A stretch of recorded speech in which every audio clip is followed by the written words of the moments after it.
तर या बदलापूरच्या सगळ्या प्रकरणासंदर्भात ज्येष्ठ सरकारी वकील उज्ज्वल निकम यांच्याशी आमच्या प्रतिनिधींनी बातचीत केली आहे, पाहूयात। बदलापूरच्या आदर्श विद्यालयात लैंगिक अत्याचाराच्या प्रकरणानंतर काल 9 तास जे ते रेल्वे जी ती थांबवण्यात आली होती आणि त्याच्यानंतर थेट ज्या कसाबला फाशी देण्यासाठी सगळ्यात मोठं काम जे ते ज्येष्ठ वकील उज्ज्वल निकम यांनी केले त्यांचीच नियुक्ती या सुद्धा केसमध्ये करण्यात आलेली। फास्ट ट्रॅकवर ही केस घ्यावा असं सुद्धा म्हणणं जे ते जनाक्रोश करणाऱ्या आंदोलकांचं होतं। सर, तुमची नियुक्ती करण्यात आलेली अशी माहिती समोर येते, कसं बघतात या संपूर्ण प्रकरणाकडे? सदरचं प्रकरण सकृतदर्शनी अत्यंत गंभीर आणि निश्चितपणे मन हिरावून टाकणार आहे। कारण ज्या 2 लहान बालिकेंवरती जो हा अत्याचार आरोपीने केला तो इतका भयानक आहे की शब्द देखील त्याचं वर्णन करायला अपुरे आहेत। आणि म्हणून अशा प्रसंगी जो जनतेचा उद्रेक होता आणि संताप व्यक्त होत होता, हा महाराष्ट्रात जवळजवळ 10 तास रेल रोकोच्या बंदच्या स्वरूपाने आपल्याला बघायला मिळाला। आणि मला अधिकृतरित्या अजून याचं ऑफिशियल नोटिफिकेशन मिळालं नाही, परंतु काल रात्री उपमुख्यमंत्री फडणवीस साहेब यांनी दूरध्वनीवरून मला चर्चा केली, विनंती केली आणि त्यानुसार मी त्यांना म्हटलं मी खटल्याचं कामकाज पाहणार आहे। अर्थात माझं काम हे आरोपीच्या विरुद्ध तपास यंत्रणेने आरोपपत्र दाखल केल्यानंतरच सुरू होईल। सर, याला पुढे जाऊन एक महत्त्वाचा प्रश्न आहे की जसं कसा प्रकरण झालं त्याच्यात लोकांनी म्हटलं होतं की आरोपीला फाशी झाली पाहिजे, तसंच ह्या प्रकरणात काल ज्यावेळेस संपूर्ण जनआक्रोश आंदोलनकर्ते बाहेर आले किंवा मग संपूर्ण न्यायासाठी जी लोक रस्त्यावर उतरली त्यांनी हाच मुद्दा मांडलाय की ज्यांनी लैंगिक शोषण केलेलं आहे त्यांना थेट फाशीच व्हायला हवी। तुम्ही एक कायदेतज्ञ म्हणून किंवा मग ज्येष्ठ म्हणून कसं या प्रकरणात फाशी होऊ शकते का, कसं बघतात याकडे? सदर गुन्ह्यातील आरोपीचं क्रौर्य आणि क्रूरता बघितल्यानंतर जनतेमध्ये संताप उसळणं हे नैसर्गिक आहे। लोकांमधून अशा प्रकारची मागणी होणं देखील हे अत्यंत नैसर्गिक असं आहे। प्रश्न आपला असा आहे की आपल्या देशात कायद्याचं राज्य आहे। कायद्याने सरकारी पक्षावरती जबाबदारी असते की गुन्हा साबित झाला पाहिजे। जोपर्यंत साबित होत नाही तोपर्यंत आरोपीला निर्दोष समजण्याचं कायद्याचं मुख्य तत्व आहे। आरोपीला त्याच्या बचावाची संधी मिळाली पाहिजे। म्हणून लोकांची ही मागणी ही अत्यंत सात्विक मागणी असते। 26/11ला दहशतवादी मुंबईवर हल्ला झाल्यानंतर कसाबच्या विरुद्ध देखील अशीच मागणी करण्यात येईल। कोपर्डी मधील असतील, खैरलांजी मध्ये असतील किंवा शक्तिमिल गँगरेप केस मध्ये हे सगळे खटले मी चालवलेत। शेवटी न्यायालयाच्या अंती सगळ्यांना कठोर शिक्षा झालेल्या आहेत।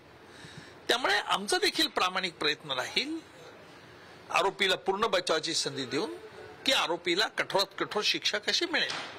त्या दृष्टिकोनातून तपास यंत्रणेवरती मात्र त्यांनी तपास कशा रीतीने केला, कारण माझा रोल हा आरोपपत्र दाखल झाल्यानंतर सुरू होईल।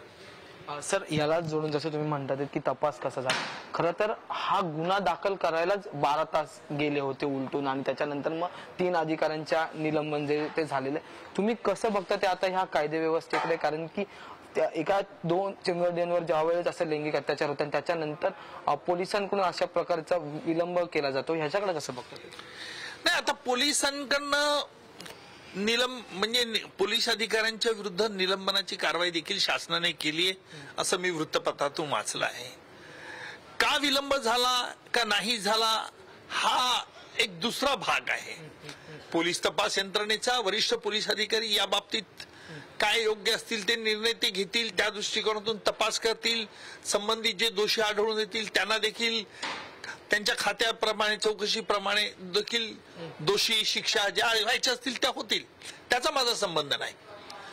परंतु काही तपासामध्ये चुका राहिल्या तर त्याचा आरोपीला फायदा मिळतो हे मूलभूत तत्व आहे। आणि म्हणून आता तपास यंत्रणा कशा रीतीने तपास करणार याच्यावरती, तपासाच्या गुणवत्तेवरती या खटल्यातील आरोपीबद्दल सांगता येईल। परंतु या खटल्याच्या पार्श्वभूमीवर काही गंभीर प्रश्न उपस्थित झालेले आहेत।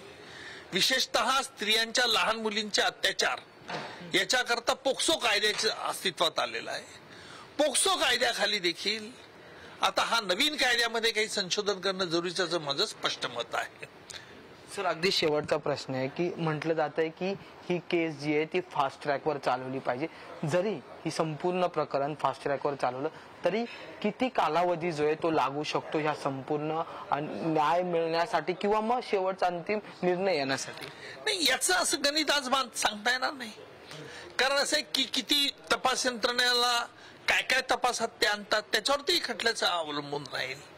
कारण असं आहे की तपासामध्ये किती साक्षीदार उपलब्ध आहेत, कशा प्रकारचे आहेत, त्यांची जबाब काय आहेत, याच्यावरती उपयोग सांगता येईल. परंतु एक गोष्ट निश्चित की घटना गंभीर असल्यामुळे तपासही लवकर याच्यात तातडीने होईल असं दिसतंय आणि खटलाही लवकर चालवला जाईल. पण पॉस्को अंतर्गत फाशीची जी मागणी आहे ती पूर्ण होऊ शकते का असं तुम्हाला तरी वाटतं? हे बघा, खटल्याच्या गुणवत्तेविषयी आज मला सांगता येणार नाही कारण आरोपपत्र दाखल झालं नाही. जोपर्यंत आरोपपत्र दाखल होत नाही, पुरावे तोपर्यंत न्यायालयात येत नाही, तोपर्यंत अशा मागणीचं मला आज सांगता नाही येणार. ठीक आहे सर, धन्यवाद आमच्याशी बोलण्यासाठी. आपण जर पाहिलं तर जोपर्यंत आरोपपत्र दाखल होत नाही तोपर्यंत ह्या संपूर्ण प्रकरणात नेमकं काय काय झालंय त्याची घडी जी आहे ती उलगडली जाणार नाही असं मत आता ज्येष्ठ वकील उज्ज्वल निकम यांनी मांडलेलं. त्यामुळे या आरोपपत्रात नेमकं काय येतं हे पाहणं महत्वाचं ठरणार आहे. व्हिडिओ जर्नलिस्ट सतीश सह मी अजय माने, पुढारी न्यूज, मुंबई.